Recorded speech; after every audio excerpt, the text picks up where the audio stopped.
complete. In terms of the grant, we have to be totally complete by March of 2013. Quite an aggressive timeline in front of us. A lot to work on, but we're confident. The services that we expect to be offering over these is private network connection between members. Anything from dark fiber to point-to-point, point-to-multipoint VLANs between members. May be, in this context, it may be between Penn State campuses, can build their own private network between the campuses. Penn State and University of Pittsburgh could have a private network if they wanted to do something among themselves. But beyond that, we want to offer a shared research education network to all of the members to foster the educational environment within the university or within the state. Very important is the access to the national R&E backbones, as I repeated, at Pittsburgh and Philadelphia. Many of the K-12s and the community colleges and the colleges that aren't as well endowed as some of the large states who are in the center of the state can't get to those national backbones. With this R&E network, they will be able to do that. Classic commodity internet will be offered over this at much more attractive rates and capacities that the schools, again, in the rural areas of the state can get right now. Penn State is very fortunate. Penn State invested to get to Pittsburgh where we can get attractive commodity internet rates. If you're in the inside of the state, in the rural areas, commercial commodity bandwidth is much more expensive than it is in those areas. This slide talks to some of what we've been talking about earlier this morning, where science and research isn't accessible to many of the universities, many of the campus locations that are across the state today. Content and collaboration sites, internet connectivity, cloud computing capabilities are not available just because of the economy of the bandwidth, the capacity of the bandwidth. So the icons on the bottom represent our current membership and how we expect to grow. Universities and science centers, colleges, community colleges, IUs are intermediate units. That's the K-12 groups, grouping the schools. Economic development partnerships. We're targeting nonprofit parts of the entities that are the commercial institutions. So again, the Penn State's network, as I remember it before I changed jobs, it may have changed slightly, but again, it's built on what we could get as the from telecommunication providers in the state. Looking at the PennREN footprint, all those campuses will be available on a much higher capacity network to again reach the NFL cities of Pittsburgh and Philadelphia, where I2 and NLR are available. We're kind of close on time here. I'll wait and do any questions at our wrap-up. Okay? Thank you very much.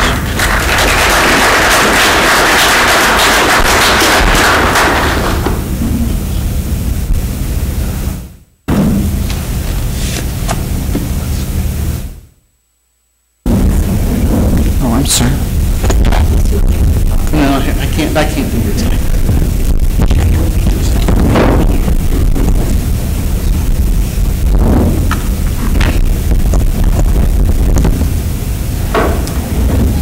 So as Ann introduced me, can you all hear me? Hard to tell. I'm Wendy Huntoon. I'm the Director of Networking at the Pittsburgh Supercomputing Center, and I'm also the Director of the Three Rooms Optical Exchange, which you should all find very interesting because that's where your internet connectivity usually comes from. Since I'm between you and lunch, I'm going to probably talk a little faster than usual. I will be around during lunch, so if you have any questions, if I've glossed over something that's important to you, just feel free to come up and ask me questions. So what is Three Rocks? Radio station now. It's a network aggregation point. So basically we connect Penn State to the regional and national networks. Our mission is actually to provide leading edge networking infrastructure and services to the educational community. As you'll see, Penn State is one of our members, but we have other university members as well. We have three main components: facilities and services, support, and research. So we all have to have baby pictures. In networking, you can never do a presentation without showing someone what your network looks like. So I'll gloss over this a little bit, but you'll see that Penn State, as well as CMU and Penn and a number of other groups, come in to us through one of our POPs. We have a fiber-based infrastructure in Pittsburgh. Eventually, it's going to be a ring. We're doing a DWDM upgrade that's being funded by the National Science Foundation, and we hope to have that completed by the beginning of April. So then we'll actually have a ring and very good redundant services. As you'll see, we talk in terms of 10 gigabits. So all of the infrastructure that we put in the core of 3 Rocks is in increments of 10 gigabits, and we're actually looking at how to go to 100. So basic network services that we provide, so for the most part, network infrastructure should be transparent to the end user. You really shouldn't care, but unfortunately, you do have to care. So we provide the main service that most of you are familiar with is the basic layer 3 internet connectivity. It's the TCP/IP routed best effort service that when you are sending email, it just goes out on the network, and that's what we provide. We also have the commodity, both commodities, commercial network connectivity, and then we also have the research and education connection. Again, you don't know where your traffic goes, but there are about 8,000 sites on the research and education networks. You get better performance if you go to those sites because they have higher bandwidth. Typically, they're 10 gig based. They also have more headroom, so they're not as congested, and so you get better performance.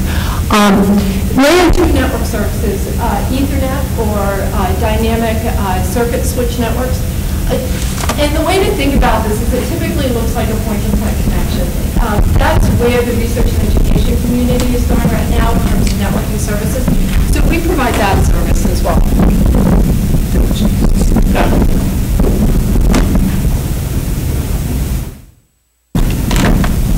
Is that better? Thanks. Sorry. So that's often referred to as bandwidth on demand. So what is bandwidth on demand? It's basically a way for you to get the bandwidth that you need when you need it. You move it off of the shared best effort network, and it reduces the impact that your data has on the network, as well as the data that other people's have on your network. Both NLR and Internet 2 provide this service. For NLR, it's called FrameNet or Sherpa, and Internet 2, it's ION. There are different types of services. One is an Ethernet VLAN-based service, and the other one is a dynamic circuit-based service. We will support both within 3 Rocks, and I believe that Penn State is capable of supporting both as well. So if you're interested in that service, the features and costs for these services are different. If you actually want dedicated bandwidth for, say, a 3-week period, you can get that, but there will be a cost associated with it. So end-to-end connectivity. The majority of the problems that you see when you can't get your data from one place to another is in the last mile. It's typically not in the wide area network. Again, you shouldn't know that, have to know that, but that's what happens. So the critical components of this are end host tuning, basically optimizing the network configuration on your host. A lot of the problems are on your laptop or the host that you're using. It's not configured correctly. It's configured to use a 100 megabit network and not a 10 gig network. Adding software to improve performance. There are a lot of tools out there that you can get that are easy to use so that you can improve your performance. Network diagnostics. There are tools to diagnose the bottlenecks along the path. Again, many users don't want to have to do this, but if you do, you can often really improve the performance that you get on the network. And then there are also additional simple tools that let you figure out what's going on in the network. So I wanted to give some examples of where we've seen improvements in terms of end-to-end connectivity. So one is a regional example. So at PSC in our office space, we actually had a user, we were very skeptical in networking, that wanted to connect to his host by 10 gig to one of our supercomputers. So we kind of sighed and said, okay, we'll do it. Well, the first thing we had to do is we had to put a new wire from the network closet into his office because the wiring that we put in our failing new building 5 years ago did not support 10 gig. So we did that, and then we gave him a direct path to the supercomputer, which is 22 miles away, and hooked him up. And so when we did the initial network diagnostics on it, we saw that he got untuned 6 gigabits per second. We were a little disappointed by that because we know he can get better performance, and so we have to tune the host, but it was a lot better than the giggy connected host that he had before. His specific application, he's actually storing data in his office. Again, we were a little skeptical about that, but that allows him to actually use the data to do visualization in his laptop. And so far, so good.